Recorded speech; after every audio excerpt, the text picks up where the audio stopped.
1 second, I was shot in the head. The next second, I woke up in the morgue. I quickly checked my forehead. There was a huge hole. I could even stick my finger right into it. I was completely stunned. What was going on? Just then, a doctor pushed the door open. As soon as he saw me sitting up, he vomited on the spot, then passed out with a thud.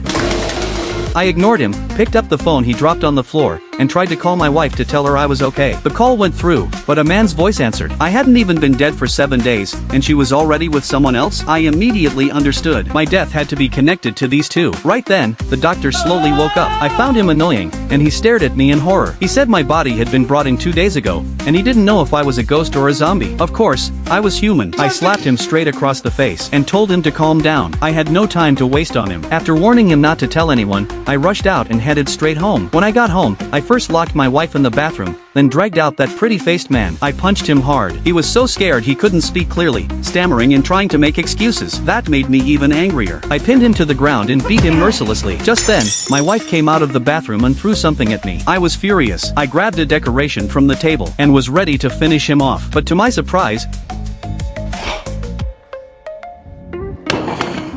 my wife, to protect that bastard, stabbed me with a knife. I fell to the ground. The bleeding wouldn't stop, and I felt completely weak. Seeing this, the pretty-faced man rushed over and stabbed me again. Finally, the two of them dragged me to the wilderness and left me there to die. But unexpectedly, I came back to life again. Once more, I had mysteriously revived. I still didn't understand what was happening, so I ran back to the morgue to ask the doctor. That guy thought it was a medical miracle and should be reported on TV. I exploded in anger. If he dared to say a word, I promised I would kill all his relatives. Then he got mad instead, saying he didn't even know me. To him, I was just a stranger's corpse. Alright then, I had to introduce myself to him. Next, I planned to ask him to do something for me, to help me get back the secret savings I'd stored over the years. And then, something unexpected happened again.